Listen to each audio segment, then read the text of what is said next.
As a population, we look to the media for entertainment and relaxation from our hectic everyday lives. Since the early 1900s, traditional media personalities would come into our homes and become part of the family. Whether it be through the television set or the radio, staple personalities have dug their own niches into American culture. Bob Hope, Barbara Walters, and even Ryan Seacrest have all become common household names because of their own unique styles and perseverance in the entertainment industry. Thank you, Mary Borelli Gallagher, for coming in and telling us about your life with Jacqueline Kennedy. As time went on and technology became more advanced, we were introduced to the fast-paced, rapidly expanding world of social media. Web shows and even web series were formed, and with over 2 billion views per day, new media personalities were able to make a name for themselves on YouTube, whether they were a comedian, singer, or even a talk show host personality. The dynamics behind the scenes differ greatly based on the medium you use. And that's the beauty of podcasting. Anyone can do it. Let's take a closer look at what the similarities and differences are between traditional and new media personalities. Did you ever wonder how all this happened? How you can turn that knob and enjoy a dramatic show, laugh at a comedian, watch the ball game? Well, it's quite a story, the story of television, commercially available since the late 1920s, became a commonplace in homes, businesses, and institutions. Shows such as the Texaco Star Theater, The Ed Sullivan Show, I Love Lucy, films such as The Wizard of Oz, and sporting events brought to you by FIFA and the NFL brought in ratings that expanded this media outlet worldwide. Since then, 65% of Americans rely on television for entertainment, news, and in today's society, career opportunities. Television personalities such as Oprah and Ellen DeGeneres have changed the way television media is looked at. These shows bring in high ratings on a daily basis. But media changes and expands every day, creating advantages and disadvantages to other forms of media. Is traditional media dead? No. To this day, the leading type of media used among teens is still television, with the average teenager watching 3 hours and 20 minutes per day, countering the myth of YouTube as the lead medium. TV networks have had some enormous advantages over YouTube, such as a built-in audience, better ad infrastructure, and media credibility. Shows like Friends, Seinfeld, and American Idol have allowed these television personalities to get to another level of success. Although traditional media wins by a landslide, this eventually will change. The first radio broadcast occurred in 1906. Reginald Fessenden played his violin, sang, and read Bible verses over the air. By 1910, radio broadcasters were airing live. During the evolution of radio, disc jockeys, otherwise known as personalities, emerged as the faces of radio. Controversial DJs have captured the most headlines, leading to the term shock jock. In 2006, Rush Limbaugh accused on-air Michael J. Fox, who suffered from Parkinson's disease, of exaggerating his symptoms.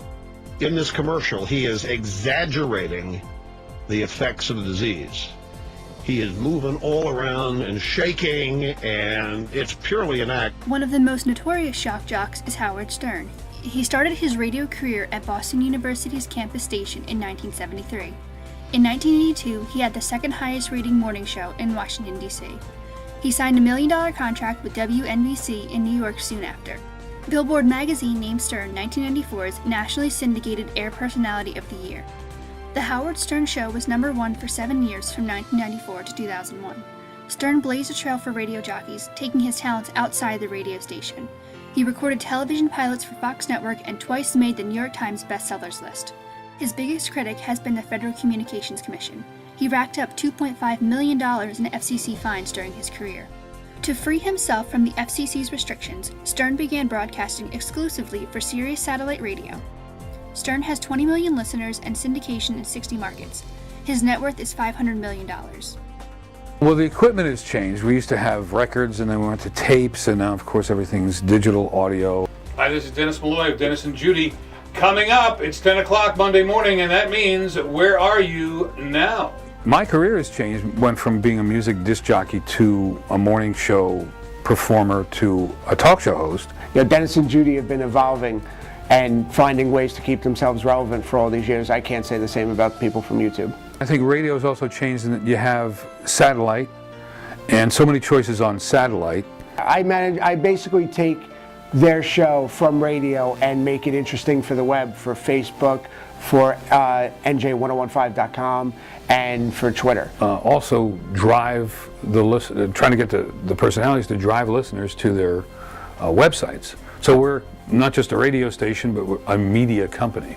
Dennis and Judy have been at this almost 15 years. The people that you see, on YouTube are, a fleeting blip on the radar. They're big 1 week. A month from now, 2 months from now, even maybe 6 months from now, on the really good hits that you get on YouTube, you're not going to see them again. Stay tuned to the Dennis and Judy Show next on New Jersey 101.5. Popularity has led to the creation of many YouTube internet celebrities, popular individuals who have attracted much publicity in their home countries and sometimes world-renowned due to their videos. On July 16, 2010, Justin Bieber's video Baby became the most viewed video of all time on YouTube with over 245 million views. For some users, fame has led to unexpected results and in some cases crossovers into traditional media or entertainment avenues. YouTube sensations are becoming so popular today, even more popular than regular TV or radio personalities. If you have the right amount of views and the right amount of subscribers, you will also have the right numbers in your bank account.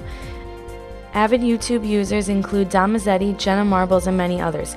Lucas Cruikshank, who plays the popular YouTube character Fred, is in the top 5 most paid YouTube sensations, raking in $146,000.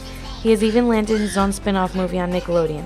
Advertisers pay about $1 for every 1,000 views, so imagine people like Fred, after one day of uploading a video that has received 1 million views, that's about $1,000. Some people are even making a living off YouTube. Take Michael Buckley from the What the Buck Show, which is a brief news gossip show. He's making 6 figures off YouTube. Popular YouTube personality Ray Strausdas, known as Stingray on YouTube, talks about the freedom of the internet and how it pays off. I believe that it will make TV and radio personalities obsolete because of the fact that, you have the freedom to create whatever you want, whereas TV and radio, they have all their restrictions. You can't drop the 7 words or 14 words, whatever it is that you can't say on television and radio. You can say them on the internet at your leisure. You can have a good time on the internet. You can create whatever you want. Put your ideas in motion and just, show it to the world. The television people, sure they get paid a lot, but you have people on the internet who get paid way more than they do, than television people do. As you can see, the line between traditional media personalities and social media personalities is starting to become more and more blurred. There's less distinction between who you see and what medium you see them on because they're all well known just the same. TV and radio personalities are more associated with news, entertainment news, and established music, whereas YouTube personalities are less serious, have more freedom, and draw in a younger audience. Some YouTubers find their ways to traditional media outlets, just as some traditional media personalities give into their own YouTube channel.